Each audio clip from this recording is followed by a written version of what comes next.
On est sur le site classé des Salins de Frontignan, qui est aujourd'hui propriété du Conservatoire du Littoral, géré par cette Aglopole Méditerranée, qui l'était avant par la ville de Frontignan directement, sur des sites classés Natura 2000 depuis 20 ans. Mais on est surtout sur un lieu en fait emblématique de la ville, au milieu d'espaces naturels, sur lequel il y a eu une présence de l'homme au fil des siècles qui s'est affirmée par plusieurs sortes d'aménagements. On a le canal du Rhône à 7 et on a derrière nous les salins dont les premières traces d'activité salinière remontent au XIVe siècle et qui ont perduré jusqu'en 1968 avec la fermeture du site salinier, le rachat en 89 par le Conservatoire du Littoral, la mise du coup en convention avec la ville de Frontignan sur la gestion en 98, et depuis la ville, par la compétence espace naturel à l'agglomération, a transmis la gestion de ces espaces donc à cette Aglopole Méditerranée. Et il était important pour la ville de pouvoir témoigner de ce passé du coup industriel, salinier. Il faut imaginer qu'il y a encore du coup 70 ans, qu'à l'échelle de l'humanité de la Terre et rien du tout. Il y avait des familles qui vivaient sur site, il y avait des gens qui étaient au milieu de ces salins, qui faisaient vivre l'activité industrielle et qui venaient à pied jusque sur le centre-ville. Donc témoigner de tout ça, c'était important. Et puis témoigner aussi de la richesse dans laquelle ce site s'inscrit, puisqu'on a une biodiversité remarquable. Les étangs du coup de Frontignan sont, je le disais, dans le site Natura 2000, des étangs palavasiens, mais sont également labellisés Ramsar, qui est en gros une labellisation mondiale sur la qualité en fait de ces espaces lagunaires, avec une biodiversité importante, une avifaune riche, des zones du coup protégées au niveau des îlots de nidification pour les leurres limicoles. Donc en fait, une qualité d'espace naturel qui s'offre en fait aux Frontignanais assez facilement à 2 pas du centre-ville.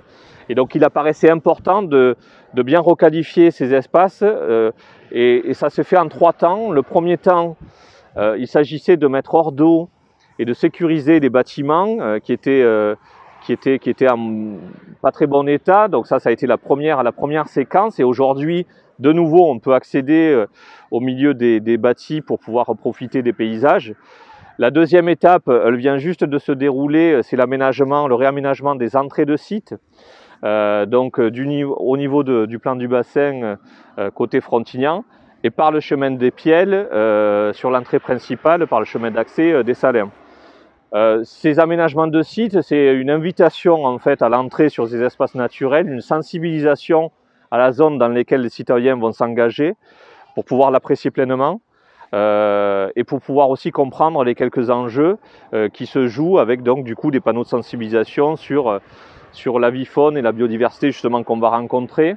Et là on demande justement aux citoyens de jouer le jeu sur la tenue en laisse par exemple des chiens, notamment au moment de la nidification qui commence maintenant en avril, qui va durer jusqu'au mois de juillet-août, puisque des animaux en liberté, c'est du dérangement pour la nidification des larves limicoles.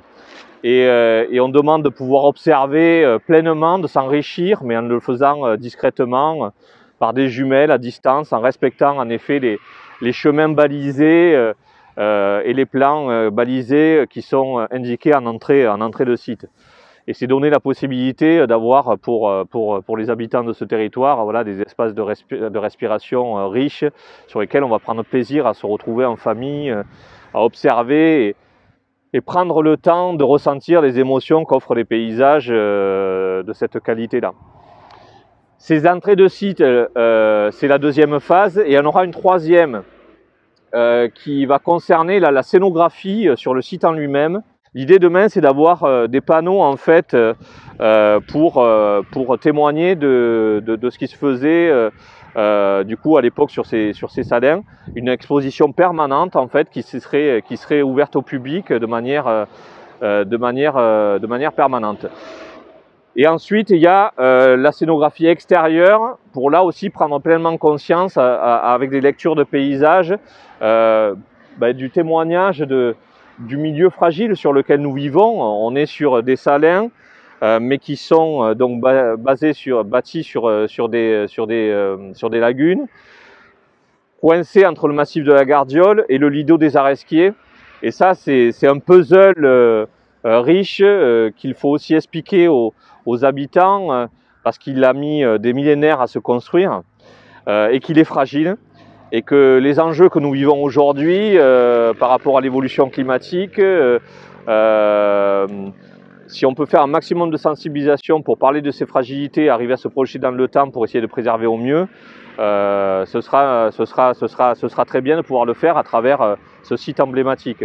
Donc voilà, une exposition permanente liée au salin, des panneaux de sensibilisation extérieure sur les enjeux du littoral, l'avifaune et la biodiversité, pour permettre en fait aux gens de pouvoir déambuler dans ces espaces, de profiter pleinement et de faire de l'éducation à l'environnement par l'invitation aux sensations à travers les balades que les habitants pourront effectuer. Et je pense en particulier aux plus jeunes générations qui sont sensibles à tout ça et qui pourront en jouir pleinement. Je terminerai juste pour parler de toute l'animation qui est faite sur site par l'EID, le CPIE, tout au long de l'année, à travers l'Office du tourisme ou à travers des projets également financés par l'agglomération. Là aussi, les habitants sur inscription peuvent bénéficier aussi des sorties officielles sur ces salins. Et là, aller plus loin justement dans les échanges pour encore mieux comprendre ce qu'ils auront déjà pu observer à travers les panneaux ou les balades qu'ils auront effectuées.